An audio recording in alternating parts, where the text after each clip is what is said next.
Salut à tous et bienvenue sur Airlide 971. Vous êtes-vous déjà senti complètement submergé face à un grand projet de vie? On passe des heures sur Google, on se noie sous des dizaines d'onglets, et au final, on est paralysé.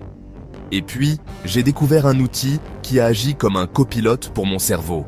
Cet outil, c'est Gemini, l'intelligence artificielle de Google.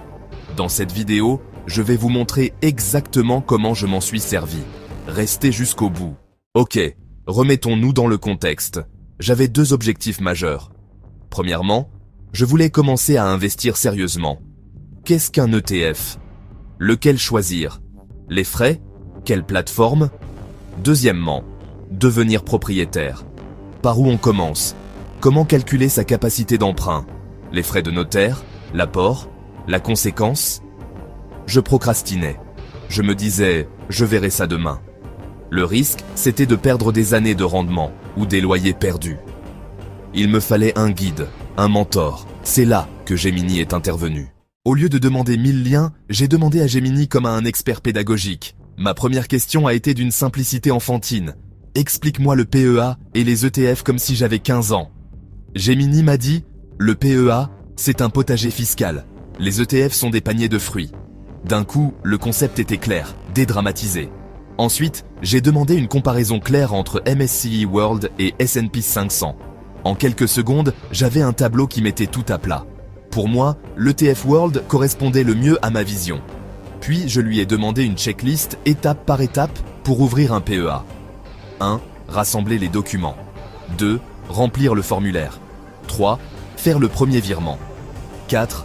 Rechercher l'ETF parisine. 5. Passer un ordre au marché. Attention, Gemini n'est pas un conseiller financier. Vérifiez toujours les infos. J'ai suivi la recette étape par étape et j'ai ouvert mon PEA le jour même. J'ai acheté ma première part d'ETF en quelques minutes. Ça a transformé une tâche intimidante en une recette à suivre. Voilà comment j'ai lancé mon PEA avec un ETF World. Fort de ce succès, j'ai appliqué la même méthode à mon projet d'achat immobilier. La première question, combien je peux emprunter? Je lui ai demandé de créer un simulateur simplifié. J'ai pu jouer avec les chiffres et obtenir une fourchette de prix réaliste. Ça m'a permis de ne pas perdre de temps à visiter des biens hors budget. J'ai demandé une chronologie complète, de la visite à la remise des clés. Avoir cette vision d'ensemble a été un soulagement incroyable. Le prix affiché n'est jamais le prix final. J'ai demandé la liste complète des frais.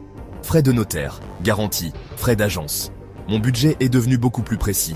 Je lui ai même demandé de me préparer pour mon rendez-vous banquier. J'y suis allé avec les bonnes questions, j'ai négocié mieux. Ça m'a donné une confiance énorme.